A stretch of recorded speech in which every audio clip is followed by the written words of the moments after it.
Now we're going to go to your exclusive, Robin, with Michelle Obama. She's preparing to release her book, as you said, her memoir, Becoming.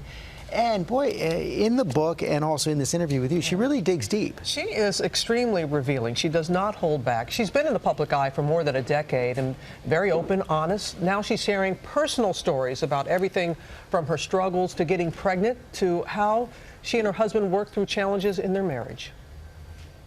In her book, Michelle Obama calls this part of her story Becoming Us, about the meeting and marriage that would transform the trajectory of her life and challenge her in ways she would never expect. You ready to talk about Barack? Who? You ready to talk about? While their mutual affection has always been on display, now for the first time, Michelle is opening up about parts of their marriage she held deeply private for years. First, infertility. She writes, "It turns out that even two committed go-getters with a deep love and robust work ethic can't will themselves into being pregnant." She did get pregnant, but then weeks later, she miscarried. I felt lost and alone, and I felt like I failed because I didn't know how common miscarriages were, because we don't talk about them. We sit in our own pain, thinking that somehow we're broken. She reveals that it was with the help of infertility treatments that Malia and then Sasha were finally conceived. The biological clock is real because egg production is limited, and I realized that as I was 34 and 35, we had to do IVF. I think it's the worst thing that we do to each other as women, not share the truth about our bodies and how they work and how they don't work. And for the first time, she shares details about how the stress of their hectic schedules infiltrated their marriage. You write about at one point in your marriage that you and Barack went to marriage counseling. Why did you think it was important to share that? For those young people out there who think that marriage is supposed to be easy, and marriage counseling for us was one of those ways where we learned how to talk out our differences. What I learned about myself was that my happiness was up to me, and I started working out more. I started asking for help, not just from him, but from other people. I stopped feeling guilty. It's important for me to take care of myself.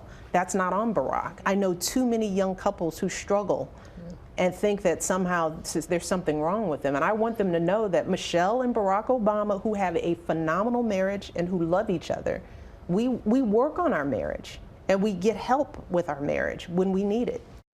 Wow. Again, she was very insightful, very revealing, sharing stories that she has never done before, and it wasn't just limited to that. It can't be easy to talk about marriage counseling there. No, and I asked her, like, why did she want to do that? And you heard what she said, because she really feels, because you see her now, dancing and happy and the kids and all that, and she said it's so important, and she feels that, our stories, all of our stories, unite us, and it's very important to be open and to let people in and to see what their lives are really like. And but you've interviewed her quite a few times over the years.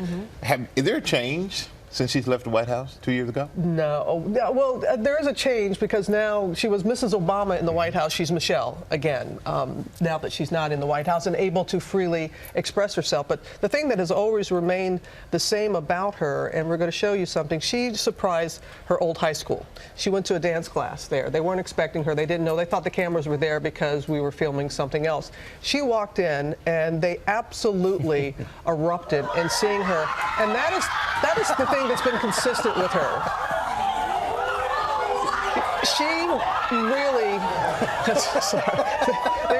they went on for quite some time, but she really wants to have an impact in young people's lives. That's why a lot of her initiatives when she was First Lady were dealing with children and trying to do away with childhood obesity and such. But it was totally unscripted that she was there. It was only supposed to get in and out. She spent an excessive amount of time, and the way the young people responded to her. And she said, you don't have to be in politics to be of service to others. And she does touch upon politics in the book. She's been staying out of the political fray, but in the book she has some words for President Trump. I want to put up something on the screen right now. And of course, he was propagating the whole birther issue, and she wrote, "What if someone with an unstable mind loaded a gun, drove to Washington?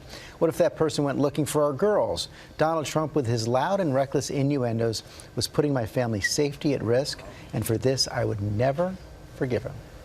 because the rhetoric, because of the mistruths, because of the lies that he was saying about the birther situation that was not true. She's a mama bear. Maybe that's Michelle now. I'm sorry about that. It's I have an excuse. My wife had surgery yesterday, so I have kept the phone on. But she's doing great. Oh, is she? She's doing very well, yes. Oh, my goodness. Okay. So don't make fun of me, right? No, really. Saved by the bell. Saved by the bell. But no, but Michelle Obama is a mama bear when it comes to her family, just like how you are. You have the phone on because you want to know if Allie's okay. She wants to know that her family is all right. And when then candidate President Donald Trump was saying those things, it's just that it's something that she cannot forgive. So, and I want to be very clear, and she is as well, that politics is nothing more than a chapter in her life story. It is not her life story. It is something that she touches upon, discussing about the optics being different at the inauguration in 2016, as opposed to the two inaugurations when she was there, and she speaks about that.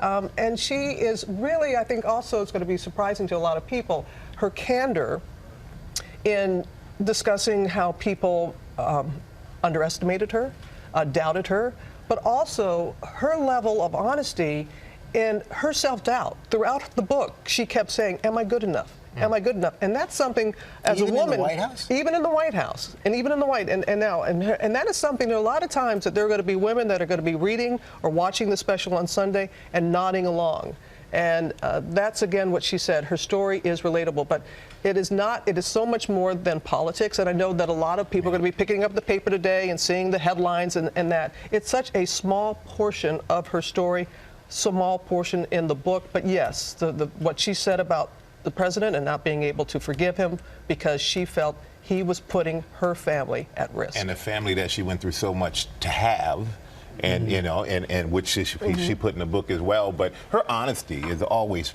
come through. I think that's why she's always been relatable. I think that's why the reaction that we saw those young ladies have is the reaction that pretty much everyone has when they see her. Yeah, and she's going to go on this book tour. In fact, we're going to have her live on the program on GMA on Tuesday, and then that night she's going to be with Oprah Winfrey in the United Center. 23,000. Forget about a bookstore.